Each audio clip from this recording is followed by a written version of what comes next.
अल्पसंख्यकों को इस देश में छला गया, उन्हें भ्रम में रखा गया। उन्होंने ये नारा भी दिया है कि सबका साथ, सबका विकास, सबका विश्वास, लेकिन अब भी अल्पसंख्यकों के कुछ नेता उन पर एतबार करते नजर नहीं आते। एआईएमआईएम अध्यक्ष असदुद्दीन ओवैसी ने पीएम मोदी पर फिर से हमला बोला, साथ ही उन्होंने मुस्लिम कार्ड भी चल दिया। मोदी मोदी मोदी मोदी मोदी। ओवैसी को पीएम पर भरोसा क्यों नहीं? हिंदुस्तान के वजीर आजम 300 सीट जीतकर हिंदुस्तान पर मनमानी करेंगे, नहीं हो सकता, नहीं हो सकेगा। 300 सीटें जीतकर सत्ता में वापसी करने वाले पीएम मोदी पर कुछ सियासतदान भरोसा ही नहीं करते। देश की जनता ने भले ही मोदी के नेतृत्व पर भरोसा जताया हो, लेकिन कुछ नेता सियासी सवालों की बमबारी करने में लगे हुए हैं। एआईएमआईएम के असदुद्दीन ओवैसी ने एक बार फिर से पीएम मोदी पर निशाना साधा और कह दिया कि 300 सीटें जीतने वाले पीएम मोदी मनमानी नहीं कर सकते। हिंदुस्तान का आईन आपको इजाजत देता है कि आप अपनी ताकत को बनाएं। मुझे भरोसा हिंदुस्तान के आईन पर है। मेरी लड़ाई हुकूक की है, वो आईन की लड़ाई है, और आईन मुझे इस बात की इजाजत देता है। और अगर कोई ये समझ रहा है कि हिंदुस्तान के वजीर आजम 300 सीट जीतकर हिंदुस्तान पर मनमानी करेंगे, नहीं हो सकता, नहीं हो सकेगा। ओवैसी ने लगे हाथों मुस्लिम कार्ड भी चल दिया। उन्होंने कह दिया कि हिंदुस्तान के मुसलमान देश में किराएदार नहीं हैं। हिंदुस्तान को आबाद रखना है और हम हिंदुस्तान को आबाद रखेंगे। हम यहां पर बराबर के शहरी हैं, किराएदार नहीं है, हिस्सेदार रहेंगे। अरे इख्तियार किसी के पास भी आएगा और चला जाएगा। यानी ओवैसी को देश के प्रधानमंत्री पर एतबार नहीं है। वो संविधान की दुहाई दे रहे हैं, लेकिन उसी संविधान की कसम खाते हुए पीएम मोदी ने जो कहा उस पर उन्हें यकीन नहीं है। बीजेपी और एनडीए का नेता चुने जाने के बाद प्रधानमंत्री मोदी ने नए सांसदों को संबोधित करते हुए कहा था कि वोट बैंक की राजनीति करने वालों ने देश के अल्पसंख्यकों को डर में जीने पर मजबूर किया है, लेकिन हम इस छल में छेद करेंगे।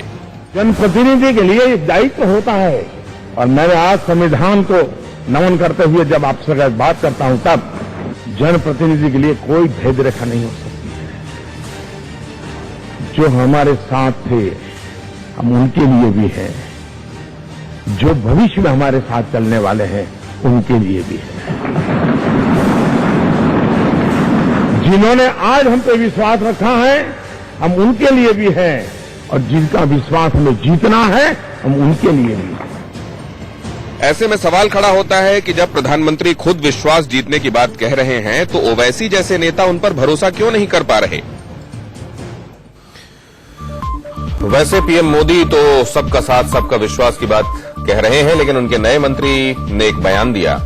गृह राज्य मंत्री जीके रेड्डी ने ओवैसी के संसदीय क्षेत्र हैदराबाद को आतंकियों का गढ़ बताया। विवाद इतना बढ़ा कि खुद गृह मंत्री अमित शाह ने रेड्डी को फटकार लगाई।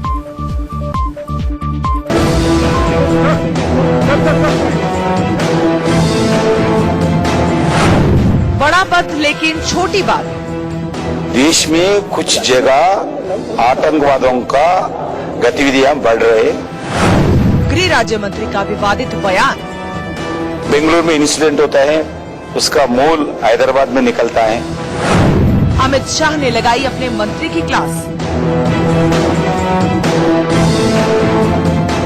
देश के नए गृह राज्य मंत्री की कुर्सी संभालने वाले जी किशन रेड्डी ने विवादित बयान दिया है। आतंकवाद पर बोलते बोलते रेड्डी की जुबान हैदराबाद पर आकर अटक गई। रेड्डी ने ये भी कह दिया कि हैदराबाद आतंकवादियों की सबसे सुरक्षित पनाहगाह है। देश में कुछ जगह आतंकवादियों का गतिविधियां बढ़ रहे। देश में अगर बेंगलुरु में इंसिडेंट होता है, उसका मूल हैदराबाद में निकलता है। देश भोपाल में इंसिडेंट होता है, उसका मूल हैदराबाद में निकलता है। इसलिए ये अभी state police, national investigation agency police आतंकवादियों को हैदराबाद में पकड़े हैं। बहुत बार हर 2-3 महीने को कुछ लोग पकड़ते हैं, यही बताया। रेड्डी के इस बयान पर विवाद होना तो तय ही था, विवाद हुआ तो देश के गृह मंत्री बन चुके अमित शाह ने अपने गृह राज्य मंत्री की क्लास लगा दी। सूत्रों के मुताबिक शाह ने नाराजगी जताते साफ साफ कहा कि मंत्रियों को कोई भी बयान देते वक्त अपनी जुबान संभाल कर रखनी चाहिए। AIMIM अध्यक्ष और हैदराबाद से सांसद असदुद्दीन ओवैसी ने भी किशन रेड्डी को आड़े हाथों लिया। ओवैसी ने बीजेपी पर माहौल खराब करने का आरोप लगाया। ओवैसी ने ट्वीट पर लिखा, पिछले 5 सालों से यहाँ शांति है, कोई सांप्रदायिक दंगा नहीं हुआ है, धार्मिक त्योहार शांति से मनाए जाते हैं। हैदराबाद एक तरक्की करता हुआ शहर है। रेड्डी ऐसा बोल रहे हैं, तेलंगाना या हैदराबाद के साथ उनकी क्या दुश्मनी है? क्या उन्हें इसकी तरक्की अच्छी नहीं लग रही है? गृह राज्य मंत्री का ऐसा कहना हैदराबाद के लिए उनकी नफरत को दिखाता है। इस तरह के गैर जिम्मेदाराना बयान किसी मंत्री को शोभा नहीं देते, लेकिन हम उनसे यही उम्मीद करते हैं। वे जहां भी मुसलमानों को देखते हैं उन्हें वो आतंकवादियों से जोड़ देते हैं। हम इसे ठीक नहीं समझते। प्रधानमंत्री मोदी ने भी एनडीए का नेता चुने जाते वक्त अपने सांसदों को सबका साथ, सबका विकास और सबका विश्वास का नारा दिया था। ऐसे में नेताओं को ऐसी बयानबाजी से बचना चाहिए।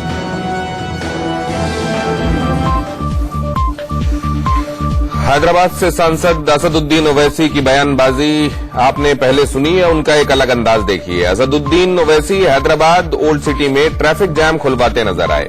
इन तस्वीरों में आप देखेंगे कि वो सड़क पर खुद उतरकर जाम खुलवा रहे हैं। ओवैसी चार मीनार इलाके में किसी काम से जा रहे थे। इस दौरान फतेह दरवाजा जंक्शन के पास वो जाम में फंस गए। वो अपनी गाड़ी से उतरे और खुद ट्रैफिक संचालन करने लगे।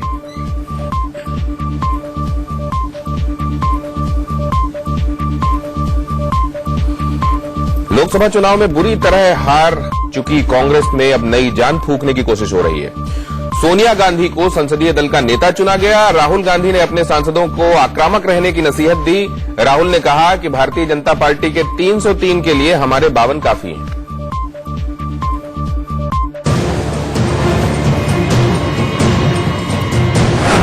बीजेपी के 303 वर्सेस कांग्रेस के 52। कांग्रेस का 1-1 बीजेपी के 6-6 पर पड़ेगा भारी। लोकसभा चुनाव में करारी हार झेल चुकी कांग्रेस अब फिर से खड़े होने की कोशिश कर रही है। दिल्ली में हुई कांग्रेस पार्लियामेंट्री पार्टी की बैठक में सोनिया गांधी को संसदीय दल का नेता चुन लिया गया। सोनिया गांधी इससे पहले भी ये जिम्मेदारी निभा रही थी। सोनिया ने देश के उन 12 करोड़ 13 लाख मतदाताओं का आभार प्रकट किया जिन्होंने इस लोकसभा चुनाव में कांग्रेस के पक्ष में मतदान किया। हम सब लोगों को खुशी है कि माननीय सोनिया गांधी जी सीपीपी लीडर बनी है। हम सबों को खुशी है। सर्वसम्मति से ये निर्णय लिया गया। वहीं सीपीपी की बैठक में नवनिर्वाचित कांग्रेस सांसदों को कांग्रेस अध्यक्ष राहुल गांधी ने गुरु मंत्र दिया। राहुल ने कांग्रेस नेताओं में जान फूंकते हुए उन्हें आक्रामक और मजबूत बने रहने की नसीहत दी। साथ ही राहुल गांधी ने ये भी कहा, हमारे 52 सांसद ही बीजेपी से लड़ने के लिए काफी हैं। हम 52 सांसद हैं और मैं गारंटी देता हूं कि ये 52 ही बीजेपी से इंच लड़ने के लिए काफी हैं। राहुल जी ने प्रत्येक की जो हमारे एमपीज हैं उन सबों का वेलकम किया है, उनको सबों को बधाई दी है। उसके बाद किस तरह से आगे पार्लियामेंट के अंदर जनता की आवाज वो उठाएं और भारतीय जनता पार्टी को जो अभी सरकार बनी है उसको सपोर्ट भी करेंगे, लेकिन अगर वो गलत रास्ते पर करेंगे तो उसको अपोज भी करेंगे। हालांकि बैठक में ये तय नहीं हो पाया है कि लोकसभा में नेता प्रतिपक्ष कौन होगा, लेकिन ये जिम्मेदारी सोनिया गांधी पर छोड़ दी गई है।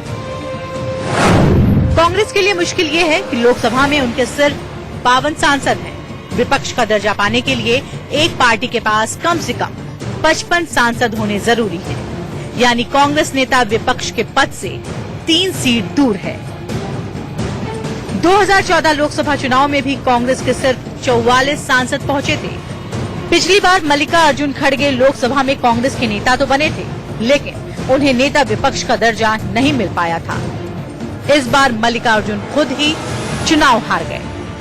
करारी हार के बाद सोनिया गांधी का मनोबल कमजोर है। हालांकि राहुल गांधी पार्टी में नई जान फूंकना चाहते हैं। हालांकि वो खुद विदाई का मन बना चुके हैं और अल्टीमेटम के साथ कांग्रेस अध्यक्ष बने हुए हैं। लेकिन जिस तरह से उन्होंने अपने नए सांसदों को आक्रामक होने की नसीहत दी है, उससे ये अनुमान लगाया जा सकता है कि कांग्रेस आने वाले दिनों में मोदी सरकार को घेरने का कोई मौका नहीं छोड़ने वाली।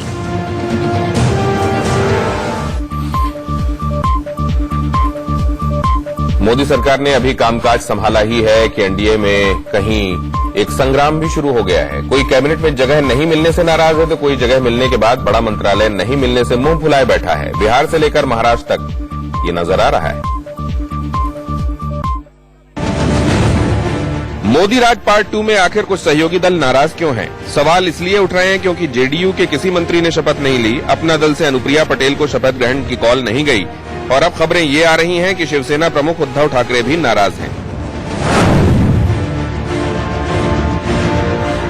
सबसे पहले बात बिहार की, जहां शानदार जीत के लिए एक बड़ी वजह नीतीश कुमार के साथ साझेदारी को माना गया, लेकिन जब मंत्री पद के बंटवारे की बात आई तो सहयोगी दलों को एक एक का फॉर्मूला तैयार करके दिया गया और ये बात नीतीश को रास नहीं आई। एक सिंबॉलिक का प्रस्ताव था तो उसके लिए उसकी कोई आवश्यकता नहीं थी। हमारे पार्टी के लोगों की ये भावना थी तो हमने कम्युनिकेट कर दिया, इसलिए हम लोग शामिल नहीं होंगे। एनडीए में नाराजगी के ऐसे ही सुर महाराष्ट्र से भी उठे। शिवसेना ने मंत्रिमंडल में कोई खास पद नहीं मिलने पर इशारों में नाराजगी जताई। मुंबई दक्षिण से सांसद अरविंद सावंत को कम अहमियत वाला भारी उद्योग मंत्रालय मिलने से खफा बताए जा रहे हैं उद्धव ठाकरे। माना यह जा रहा है कि शिवसेना को कम से कम 3 मंत्री पद दिए जाने की बात कही गई थी। महाराष्ट्र में 18 सीटें जीतने वाली शिवसेना इससे नाराज है। मोदी सरकार के पहले कार्यकाल में भी उसे भारी उद्योग मंत्रालय ही मिला था, लेकिन इस बार उसने ज्यादा की उम्मीद की थी। इस खींचतान की गूंज दिल्ली तक पहुंच गई। उधर अपना दल को भी मोदी कैबिनेट में शामिल नहीं किया गया। अपना दल की तरफ से खुलकर इस पर कोई बयान तो नहीं आया, लेकिन जाहिर है कुर्सी की ये खींचतान एनडीए में कुछ कहानियां शुरू कर रही है।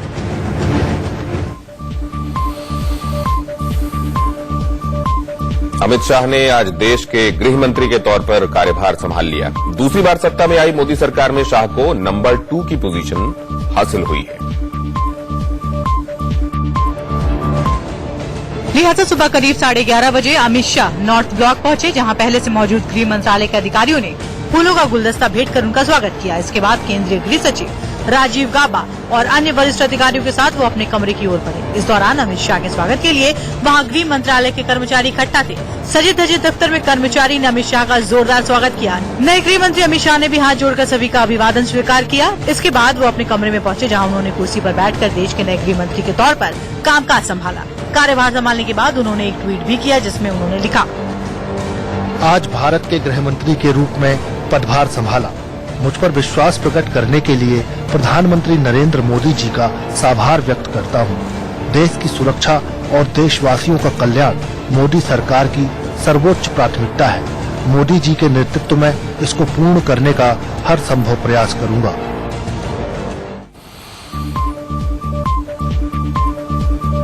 अमित शाह को गृह मंत्रालय संभालने का अनुभव है। जब मोदी गुजरात के सीएम थे तब भी उन्होंने शाह को गृह मंत्री की जिम्मेदारी दी थी।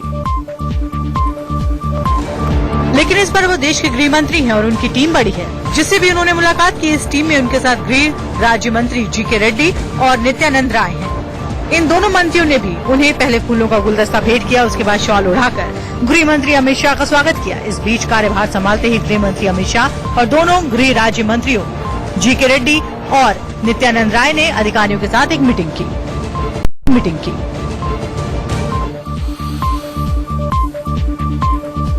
शाह ने कामकाज तो संभाल लिया, लेकिन अब उनकी प्राथमिकताएं क्या होंगी और उनकी चुनौतियां क्या होंगी? जम्मू कश्मीर में धारा 370 और आर्टिकल 35A पर रुख पहले ही संकल्प पत्र पर साफ कर दिया गया है। अब दोबारा सरकार बनने में इस एक अहम वादे का भी बड़ा रोल रहा है, लिहाजा अब कश्मीर को लेकर उनको अपनी प्राथमिकता बनानी होगी। जम्मू कश्मीर में इसी साल नवंबर में विधानसभा चुनाव प्रस्तावित हैं।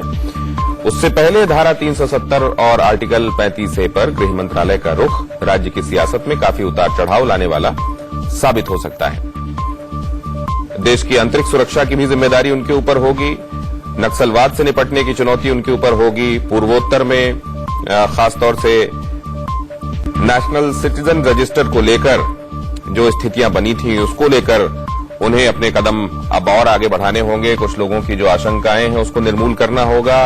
रोहिंग्या शरणार्थियों के मसले पर कुल मिलाकर भारत की जो आंतरिक सुरक्षा है उससे जुड़े हुए तमाम अहम पहलुओं पर प्रायोरिटी निर्धारित करना और उस पर कदम आगे बढ़ाना अमित शाह के सामने ये चुनौतियां हैं। जम्मू कश्मीर पर गृह मंत्री अमित शाह का पूरा फोकस है और ये बात तब और साफ हो गई जब जम्मू और कश्मीर के राज्यपाल सत्यपाल मलिक ने अमित शाह से मुलाकात की। राज्यपाल ने बताया कि सरकार अमरनाथ यात्रा के लिए पूरी तरह से तैयार है। मलिक साहब हैं जम्मू कश्मीर के गवर्नर, गृह मंत्री से मुलाकात हुई है। आपकी जो मुलाकात हुई है, क्या बातचीत हुई है सर? नहीं, जम्मू कश्मीर के बारे में कोई बात नहीं। जो जम्मू कश्मीर का ग्राउंड सिचुएशन है उस पर मैंने उन्हें ब्रीफ किया, लेकिन ज्यादा बात हुई चुनाव के बारे में। मैंने उन्हें बधाई दी, किस तरह उन्होंने प्रधानमंत्री जी ने देश को देश की तरह खड़ा किया, जात पात की दीवारें तोड़ी और किस तरह इसमें कामयाबी की। अच्छा, अमित शाह जी ने कहा था कि जम्मू कश्मीर को लेकर जिस तरह से अध्यक्ष के रूप में उन्होंने कहा था कि जो हालात वहां पर सुधरेंगे, आप किस तरह से उन्हें ब्रीफ किया? हालात तो वहां बहुत सुधरे हुए हैं। वहां नई भर्ती बंद हो गई है, पत्थरबाजी बंद हो गई है, रोज हर दूसरे दिन दो तीन टेररिस्ट गन डाउन हो रहे हैं। वहां बहुत हालात सुधरे, आप जाके देखिए। अच्छा, गृह मंत्री जब अमित शाह ने कार्यभार संभाला है, क्या चेंजेस देखने को मिलेंगे? वो तो आप देखेंगे जब। सर आपने क्या फीडबैक दिया है? अमित शाह है, वो जब आए हैं तो कुछ न कुछ नया करेंगे। तो ये थे जम्मू कश्मीर के गवर्नर सत्यपाल मलिक, इनका साफ तौर पे कहना है कि चेंजेस देखने को मिलेगा। Rakesh Kumar Singh, India news, Delhi. उधर राजनाथ सिंह ने भी रक्षा मंत्रालय का कामकाज संभाल लिया। नॉर्थ ब्लॉक से साउथ ब्लॉक में आए राजनाथ सिंह का दफ्तर में स्वागत किया गया। लिहाजा देश के नए रक्षा मंत्री राजनाथ सिंह रक्षा मंत्रालय पहुंचे तो वहां पहले से मौजूद रक्षा राज्य मंत्री श्रीपद नायक ने राजनाथ को फूल देकर उनका स्वागत किया। इस दौरान सेना प्रमुख general Bipin Rawat, air chief marshal BS Dhanoa, नौसेना प्रमुख एडमिरल करणबीर सिंह भी मौजूद रहे। इसके बाद राजनाथ सिंह अपने कमरे में गए जहां उन्होंने रक्षा मंत्रालय का कार्यभार संभाला। इस दौरान राजनाथ सिंह के स्वागत के लिए वहां रक्षा मंत्रालय के कर्मचारी इकट्ठा थे। नए रक्षा मंत्री राजनाथ सिंह ने भी हाथ जोड़कर सभी का अभिवादन स्वीकार किया। कार्यभार संभालने के बाद उन्होंने रक्षा मंत्रालय के अधिकारियों के साथ एक मीटिंग भी की। रक्षा मंत्री कार्यभार संभालते ही एक्शन में भी नजर आए। उन्होंने अधिकारियों के साथ बैठक की और अपने विभाग से जुड़ी जरूरी बातों का अपडेट लिया। जहां उन्होंने शहीदों को श्रद्धांजलि दी और उनको नमन किया। इस मौके पर उनके साथ तीनों सेनाओं के प्रमुख मौजूद रहे। सभी ने शहीद जवानों को सलामी भी दी।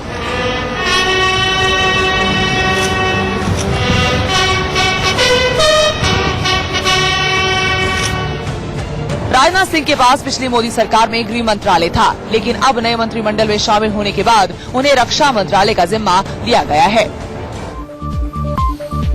और एक बड़ी खबर इस वक्त बिहार से, नीतीश मंत्रिमंडल का कल विस्तार हो सकता है और इसमें सूत्र बता रहे हैं कि जेडीयू के कोटे से 8 विधायक मंत्री बनेंगे। नीरज सिंह, अशोक चौधरी, राम सेवक कुशवाहा, नरेंद्र नारायण यादव, संजय झा, लक्ष्मेश्वर राय, बीमा भारती के नाम इसमें शामिल हैं। बीजेपी का कोटा खाली रखा जाएगा ऐसा बताया जा रहा है। तो क्या केंद्र में जेडीयू को जो मंत्री पद प्रस्तावित किया गया था, असल में एक मंत्री जेडीयू का होगा ये कहा गया था और इस बात को लेकर जेडीयू कहीं नाराज थी और इससे अपने आप को उसने अलग कर लिया था। क्या इसका रिफ्लेक्शन है इसमें? शिवपूजन झा हमारे संवाददाता और ज्यादा जानकारी लेकर हमारे साथ जुड़ रहे हैं। शिवपूजन, कैसे देख रहे हैं आप इसको? देखिए, ये कहा नहीं जा सकता कि नाराजगी का रिफ्लेक्शन है ये, क्योंकि जितनी भी सीटें खाली हुई थी वो जदयू के कोटे से खाली हुई थी, लोजपा के कोटे से खाली हुई थी। तो इसी बाबत जो अभी तक नाम चल रहे हैं उन नामों को हमने अपने दर्शकों को दिखाया और यही बताया जा रहा है कि दूरियां तो जरूर हैं एनडीए के अंदर, पेच अभी फंसे हुए हैं, नाराजगी तो है, लेकिन कम से कम इस कैबिनेट विस्तार में इसकी झलक अभी फिलहाल देखने को नहीं मिल रही है। यही है कि बीजेपी की कोटे से कोई भी सीट खाली नहीं हुई। शिवपूजन, बहुत धन्यवाद आपका ये जानकारी हम तक पहुंचाने के लिए। जेडीयू के कोटे से 8 मंत्री बनेंगे, सोर्सेस ऐसा कह रहे हैं और कल ही एक्सपेंशन। नई सरकार के सामने नई नई चुनौतियां भी सिर उठाने लगी हैं। टीम मोदी को अमेरिका के राष्ट्रपति डोनाल्ड ट्रंप ने मुश्किल में डाल दिया है। अमेरिका ने भारत को मिले जीएसपी स्टेटस को वापस ले लिया है। ये एक तरह से ट्रेड वॉर है। क्या है ये अमेरिकी मुसीबत? ये रिपोर्ट।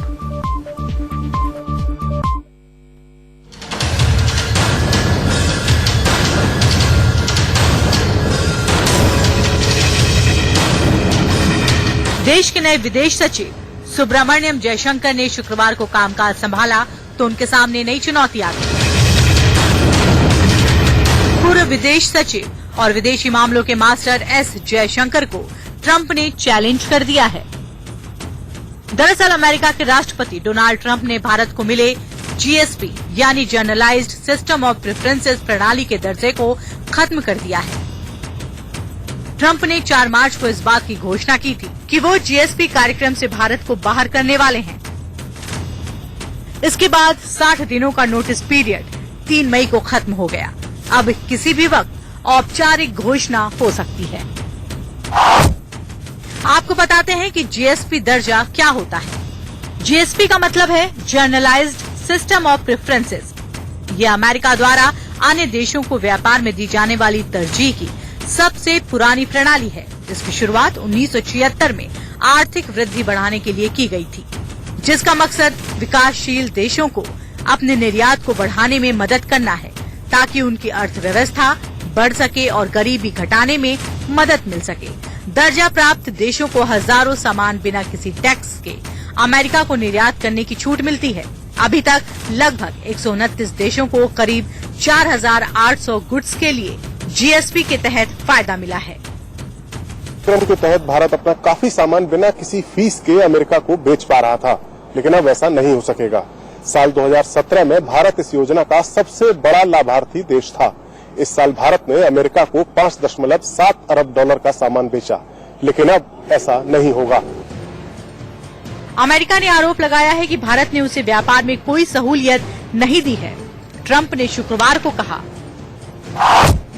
भारत ने अमेरिका को अपने बाजार तक सामान पहुंचने देने का आश्वासन नहीं दिया, इसलिए 5 जून 2019 से भारत को प्राप्त लाभार्थी विकासशील देश का दर्जा समाप्त करना बिल्कुल सही है। यानी 5 जून से ये घोषणा लागू हो जाएगी। अमेरिका के इस कदम पर कॉमर्स मिनिस्ट्री ने बयान जारी कर इसे दुर्भाग्यपूर्ण बताया है। कॉमर्स मिनिस्ट्री ने कहा, भारत ने द्विपक्षीय व्यापार समझौते के तहत इस बारे में हल निकालने के लिए कुछ उपाय किए थे। ये दुर्भाग्यपूर्ण है कि अमेरिका ने उसे स्वीकार नहीं किया। भारत और अमेरिका की तरह हर देश को इन मामलों में राष्ट्र हित को ऊपर रखना चाहिए। विकास के दर्जे पर आगे बढ़ना हमारे लिए भी जरूरी है और हमारे लोग भी बेहतर जिंदगी की चाहत रखते हैं। कांग्रेस ने इसे मोदी सरकार पर कमजोर नीतियों के लिए जिम्मेदार ठहराया। कांग्रेस ने कहा कि इंदिरा गांधी 44 साल पहले जो रियायत लाई थी उसे मोदी सरकार ने गवा दिया। कांग्रेस ने पीएम मोदी से जवाब की मांग की है। हम आदरणीय प्रधानमंत्री श्री नरेंद्र मोदी जी से अनुरोध करेंगे कि वो देशवासियों को एक व्यापक वक्तव्य दें, देश को विश्वास में लें और देश को बताएं कि वो इस गंभीर व्यापार और आर्थिक संकट से उबरने के लिए क्या कदम उठाने वाले हैं ताकि देशवासियों को यह आश्वासन मिल सके।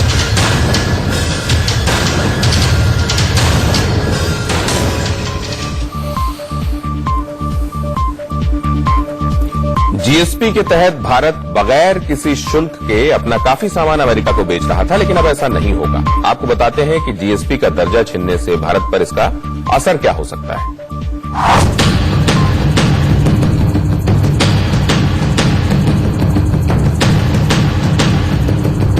भारत को 2017 में जीएसपी कार्यक्रम का सबसे ज्यादा फायदा मिला था। साल 2017 में भारत ने इसके तहत अमेरिका को $5.7 अरब का निर्यात किया था। जीएसपी के तहत केमिकल्स और इंजीनियरिंग जैसे सेक्टर्स के करीब 1900 भारतीय प्रोडक्ट्स ऐसे हैं जिन्हें अमेरिकी बाजार में ड्यूटी फ्री पहुंच हासिल है। भारत जीएसपी के तहत $5.6 अरब यानी कि करीब 39,645 करोड़ रुपए की कीमत का सामान अमेरिका को निर्यात करता है। इससे भारत को सालाना $19 करोड़ यानी करीब 1,345 करोड़ रुपए का ड्यूटी बेनिफिट मिलता है। भारत मुख्य तौर पर कच्चे माल और ऑर्गेनिक केमिकल्स जैसे सामानों को अमेरिका को निर्यात करता है। अमेरिका की तरफ से जीएसपी के तहत लाभ बंद किया जाना भारत के लिए झटका तो है, लेकिन ऐसा नहीं है कि इसका बहुत बुरा असर पड़ने वाला है। भारत ने 2017-18 में अमेरिका को 48 अरब डॉलर यानी करीब 3,39,811 करोड़ रुपए की कीमत के उत्पाद निर्यात किए थे। इनमें से सिर्फ 5.6 अरब डॉलर यानी करीब 39,645 करोड़ रुपए का निर्यात जीएसपी रूट के जरिए हुआ था। यानी इन आंकड़ों से भी जाहिर है कि भारत को बहुत ज्यादा नुकसान तो नहीं होगा, लेकिन फिर भी ये भारत के लिए अच्छी खबर तो नहीं है। अमेरिकन प्रेसिडेंट डोनाल्ड ट्रंप व्यापार घाटे को लेकर काफी आक्रामक हैं। चीन के खिलाफ तो उन्होंने ट्रेड वॉर ही छेड़ दिया है और अब उनका टारगेट भारत जैसे देश है। दरअसल भारत जितना सामान अमेरिका को एक्सपोर्ट करता है उतना इंपोर्ट नहीं करता। भारत अमेरिका के साथ ट्रेड सरप्लस वाला 11वां सबसे बड़ा देश है। यानी भारत का अमेरिका को निर्यात तो ज्यादा है, लेकिन आयात कम है। 2017-18 में भारत का अमेरिका के प्रति सालाना ट्रेड सरप्लस 21 अरब डॉलर यानी करीब 1,48,667 करोड़ रुपए था। इसीलिए ट्रंप चाहते हैं कि उन सभी सुविधाओं को कम कर दिया जाए जिससे भारत को अपना सामान बेचने में आसानी होती है।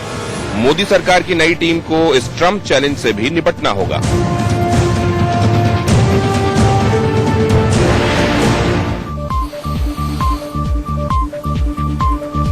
सरकार बनते ही चीजों के दाम बढ़ने शुरू हो गए। आज से रसोई गैस सिलेंडर के दाम बढ़ गए। लगातार चौथे महीने रसोई गैस के दाम बढ़े।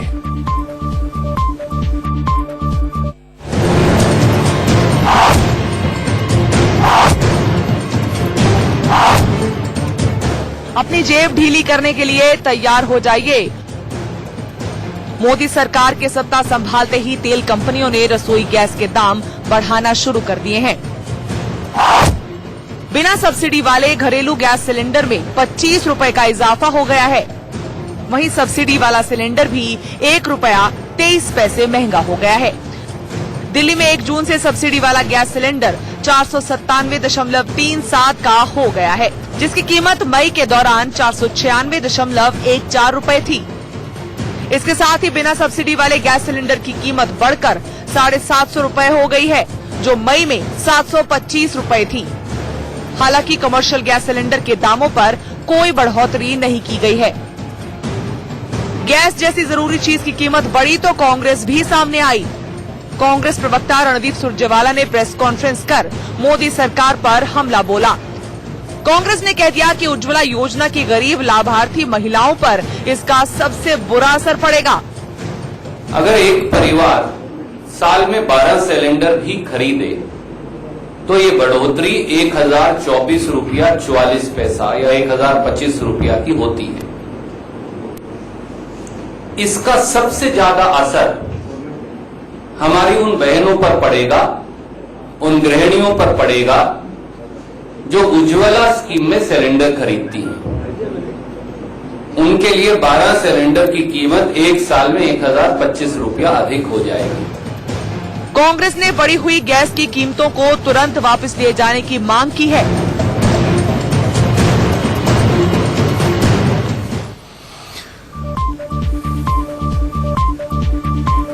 राजधानी दिल्ली समेत देश के कई राज्यों में भीषण गर्मी और लू का प्रकोप जारी है। इन दिनों करीब आधा हिंदुस्तान भीषण गर्मी की चपेट में है। कई इलाकों में तापमान 50 डिग्री के आसपास पहुंच गया है, जिससे लोगों का घरों से निकलना मुहाल हो गया। वहीं दिल्ली में लगातार बढ़ रहे तापमान को देखते हुए रेड अलर्ट जारी हो गया है।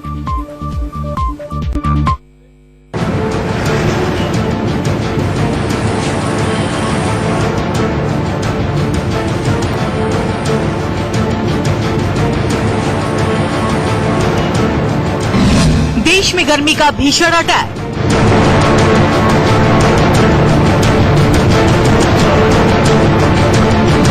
प्रचंड गर्मी से जल रहा आधा हिंदुस्तान।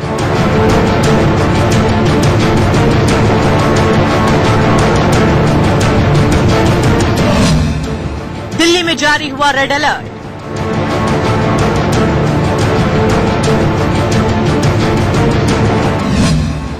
श्रीगंगानगर में पारा 50 के पार। जानलेवा गर्मी इस वक्त पूरे देश को झुलसा रही है। देश के 15 राज्यों में कई जगहों पर पारा 46 डिग्री के पार है और प्रचंड गर्मी से 3/4 हिंदुस्तान पसीने से तरबतर हो रहा है। आपके सामने देश के 6 अलग अलग शहरों की तस्वीर है, जहां लोग प्रचंड गर्मी से परेशान हैं। मौसम विभाग के मुताबिक गर्मी और लू से लोगों को फिलहाल 4 जून तक राहत मिलने की उम्मीद नजर नहीं आ रही। आने वाले दिनों में भी विदर्भ, पश्चिमी राजस्थान, उत्तर प्रदेश और मध्य प्रदेश के कई हिस्सों में लू और गर्म हवाओं को लेकर चेतावनी जारी की गई। इसके साथ ही पंजाब, चंडीगढ़, मध्य प्रदेश, बिहार समेत कई इलाकों में भीषण गर्मी के साथ तेज गर्म हवाओं से अगले कुछ दिनों तक राहत मिलने के आसार नहीं है। तापमान अधिक रहता है, ये 40 से 45 डिग्री सेल्सियस के बीच तापमान रहता है इस पीरियड के दौरान में। और अभी इस समय उत्तरी पश्चिमी हवाएं चल रही हैं, जो गर्म हवाएं हैं और मौसम साफ है, धूप पूरी तरीके से निकली है, इसलिए तापमान में ज्यादा बढ़ोतरी है। फिलहाल 3-4 दिन तक कोई बदलाव की संभावना नहीं है। इसके बाद जो है तो हवा के रुख में बदलाव होगा, जिससे तापमान में गिरावट होगी, कुछ बदली भी हो सकती है कुछ जगह पे। ऐसे तो गर्मी का सितम देश के कई राज्यों में लोग झेल रहे हैं, लेकिन सबसे ज्यादा बुरा हाल दिल्ली का है, जहां पारा 2 दिनों से 44 डिग्री के पार है। गर्मी की तपिश देश के लोगों पर काफी भारी पड़ रही है। झुलसा देने वाली गर्मी के बीच मौसम विभाग ने 2 दिनों के लिए दिल्ली में रेड अलर्ट जारी कर दिया है।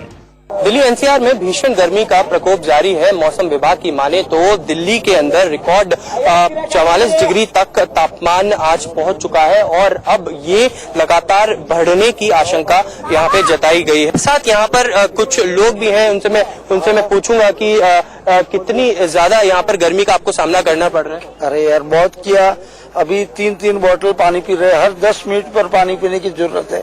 और ह्यूमिड भी है और गर्मी भी है। अब मेरे ख्याल से 44 अभी है। आप बाहर से आए हैं, आपको यहाँ पर कितनी ज्यादा गर्मी का परेशानी हो रही है? अभी 44 शायद होगी, ऐसा एहसास हो रहा है। अभी 3-4 दिन से यहाँ पे हूँ तो सोच रहा हूँ 11 बजे के बाद बाहर निकलने का कोई जी नहीं करता। सूरज आग बरसा रहा है और तेज लू के थपेड़े लोगों का जीना मुहाल कर रहे हैं। उस पर से उमस भरी गर्मी से दिन भर लोग परेशान हैं, जिसकी वजह से लोगों का घर या फिर दफ्तर से निकलना मुश्किल हो रहा है। अगर बात यूपी की करें तो यहाँ पर भी भीषण गर्मी का दौर जारी है। लखनऊ में भी गर्मी से लोग परेशान हैं। इस समय हम लखनऊ के चिड़ियाघर में हैं। हालांकि यहाँ पर लोग जरूर आए हुए हैं अपनी छुट्टियां मनाने के लिए, लेकिन गर्मी जो है वो इनके माथे पर बाकायदा पसीना बन करके बह रही। मैं देख रहा हूँ कि आप यहाँ पर घूम जरूर रहे हैं, लेकिन रुमाल निकाल के आप लगातार पसीना अपना पोंछ रहे हैं। जी, इस बार तो बहुत ज्यादा गर्मी है, इसलिए सोच के हम लोग थोड़ा जल्दी भी आए थे कि सुबह गर्मी थोड़ी कम होगी। कुछ देखने को मिला कि नहीं? हाँ, कुछ तो दिख रहा है, बट अभी तो गर्मी इतनी है कि जानवर भी लग रहा है कि अब भी छांव में ही है। दिन है, घूमने आए हैं। और क्या आपका रहता है दिन भर में? ठंडे पेय पदार्थ या फिर फल फ्रूट कैसे करते हैं? दिन भर फ्रूट्स खाने से और दिन भर बच्चों को देते रहते हैं। कोकोनट वाटर हो गया है और हर वक्त पानी की बोतल साथ लेके चलना। तो जितनी ज्यादा प्रोडक्ट्स खाएंगे कि पानी जिससे बॉडी में बना रहे और धूप हम झेल पाए इससे। मध्य प्रदेश के भोपाल में भीषण गर्मी पड़ रही है। यहाँ कई शहरों में पारा 48 डिग्री के पार पहुँच गया है। लोग गर्मी से बचने के लिए ठंडे पेय पदार्थों का इस्तेमाल कर रहे हैं। मध्य प्रदेश में पारा उबाल ले रहा है और सूरज आग उगल रहा है। पारे की बात करें तो अमूमन मध्य प्रदेश के शहरों में जो तापमान है वो 45 डिग्री के आसपास है और मौसम विभाग कह रहा है कि फिलहाल 4 से 5 दिन कोई राहत की उम्मीद नहीं है। कई शहर ऐसे हैं जिनमें कि पारा 48 डिग्री सेंटीग्रेड तक पहुंच गया है। इस वक्त आप नजारा देख सकते हैं, अभी 11 बजे हुए हैं, लेकिन हाल ये है कि सड़कें जो हैं वो सूनी पड़ी हुई हैं और लोग जो हैं जब जरूरत रहती है या जरूरी काम है जब भी बाहर निकलते हैं, नहीं तो वो घर में बैठना ज्यादा पसंद करते हैं। ये हम किसान क्षेत्र में हैं, यहाँ पर किसानी में तो खासी दिक्कत बहुत दिक्कत हो रही है। अभी हमारे ये धान की तैयारी चल रही है, अपने गड़ा मड़ा बन रहे हैं, तो मुश्किल से 1-2 घंटा काम करते हैं, पेड़ की छांव लेने पड़ते। चंडीगढ़ में भी प्रचंड गर्मी पड़ रही है। गर्मी की वजह से लोग घरों से बाहर नहीं निकल पा रहे। समस्त उत्तर भारत पर गर्मी अपना प्रचंड रूप दिखा रही है। चंडीगढ़ के कल के तापमान की बात करें तो 47 डिग्री सेल्सियस पारा जो है वो पहुंच चुका है। ऐसे में मौसम विभाग के द्वारा साफ किया गया है कि आने वाले इस हफ्ते में किसी भी तरह का कोई वेस्टर्न डिस्टर्बेंस जो है वो बनता नहीं दिखाई दे रहा, यानी कि बारिश के आसार नहीं है और पारा इसी तरह से 43 से 44 और 44 से 45 डिग्री सेल्सियस लगातार ऊपर जाता रहेगा। इस समय भी आप देख सकते हैं कि लू के थपेड़े जो है वो यहाँ पर चल रहे हैं। गर्मी जो है वो लगातार चरम पर जाती जा रही है। जैसे जैसे दिन आगे बढ़ेगा पारा एक बार फिर से जो है वो 45 से 46 डिग्री सेल्सियस आज भी जाने की उम्मीद है और ऐसे में सिटी ब्यूटीफुल कहा जाने वाला चंडीगढ़ शहर जो है वो पूरी तरह से झुलस रहा है। आप देख सकते हैं जो लोग सुखना लेक पर पहुंच भी रहे हैं वो बस जो है थोड़ी देर के लिए यहाँ पर रुककर जो है अपने अगले गंतव्य के लिए जा रहे हैं। बिहार की राजधानी पटना में भी भीषण गर्मी पड़ रही है। यहाँ पारा 42 से 44 डिग्री के पास है। गया में सबसे ज्यादा गर्मी पड़ी है। बिहार में इन दिनों काफी तेज गर्मी पड़ रही है। पारा 42 से 44 डिग्री तक है। सबसे ज्यादा गर्मी गया में दर्ज की जा रही है, जहां अक्सर पारा 44 डिग्री से ऊपर चला जाता है। अब ऐसी तपिश में लोग राहत की सांस तब लेते हैं जब कुछ ठंडा मिल जाए, अमूमन बेल का शरबत। लेकिन जब पुरवैया बहती है तो बेल सड़ जाते हैं, काफी नुकसान होता है। बहुत नुकसान होता है भैया, क्या करे। देखिए ना, ये देखिए पूरा सड़ गया है। इतना लॉस हुआ है ना कि क्या करें हम पूरा सड़ गया है। देखिए पूरे देश में गर्मी अपने पैर पसारे हुए है। वहीं अमृतसर में भी गर्मी पूरे जोर पर है। तापमान 42 डिग्री के पार पहुंच गया है। वहीं स्कूल के बच्चे भी गर्मी से बचने के लिए छाते लेकर चल रहे हैं। महाराष्ट्र के नागपुर में जबरदस्त गर्मी पड़ रही है।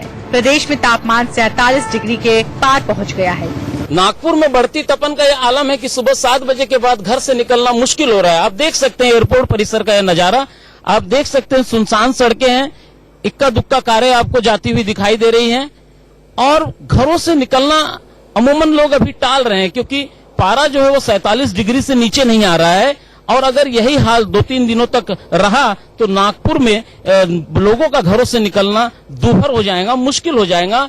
और अगर मानसून कहीं न कहीं करवट नहीं लेता या मानसून में कोई ऐसा बदलाव नहीं आता है तो नागपुर और विदर्भ जो है आग से उबलने लगेगा। मैं राजेश तिवारी, इंडिया न्यूज, नागपुर। उत्तराखंड की राजधानी देहरादून में बढ़ती गर्मी ने पिछले कई सालों का रिकॉर्ड तोड़ दिया है। आलम यह है कि गर्मी की वजह से लोगों का घरों से निकलना भी मुश्किल है। राजधानी देहरादून में पिछले लंबे समय से गर्मी की तपिश लगातार देखी जा रही है। आलम इस कदर है कि जो पारा है वो 41 डिग्री सेल्सियस पार कर चुका है। ये राजधानी देहरादून का वो मुख्य चौराहा है जहां पर अक्सर आप भीड़ लगातार यहां पर देख सकते हैं। लेकिन फिलहाल की जो ताजा तस्वीरें आपको बता रही हैं कि गर्मी का प्रकोप इतना खतरनाक है कि इन जगहों पर अब आदमी घर से बाहर निकलने को भी कतरा रहा है, क्योंकि गर्मी की तपिश राजधानी देहरादून में पिछले कई सालों का रिकॉर्ड तोड़ चुकी है और लगातार पारा है वो कई। पूरे उत्तर भारत की तरह जम्मू कश्मीर में भी सूर्य देवता अपना प्रचंड रूप दिखा रहे हैं, जिसके चलते भीषण गर्मी का प्रकोप जारी है। यहाँ पारा 43 डिग्री के पार बताया जा रहा है। जम्मू में भी गर्मी का प्रकोप जारी है। पारा 43 डिग्री के पार पहुंच चुका है और ये अमूमन होता नहीं था, मगर पिछले कुछ सालों से जो गर्मी है वो लगातार बढ़ती जा रही है। मगर इस गर्मी से लोग राहत कैसे पा रहे हैं? यहाँ तो पानी, ठंडा पानी, जूस या बाकी चीजें। यहाँ उसके बाद जम्मू में जो एक ब्लेसिंग ये कहा जा सकता है कि महाराजा के समय से वो ये नहर है कैनाल रोड जो चिनाब नदी से निकलकर यहाँ पहुंचती है। इस नहर में देखेंगे तो अमूमन गर्मियों के दिनों में मेला लगा रहता है और वजह बड़ी साफ है क्योंकि गर्मी बहुत ज्यादा है और इसका पानी जो है वो बेहद ठंडा रहता है। IMD के वैज्ञानिकों के मुताबिक मानसून के 6 जून के आसपास केरल में दस्तक देने की उम्मीद है। इस वक्त मानसून अरब सागर के दक्षिणी हिस्से, दक्षिण पश्चिमी, दक्षिण पूर्व और बंगाल की खाड़ी के मध्य पूर्व अंडमान निकोबार द्वीप को कवर कर चुका है और अगले 2 से 3 दिनों में ये बाकी इलाकों को कवर करेगा।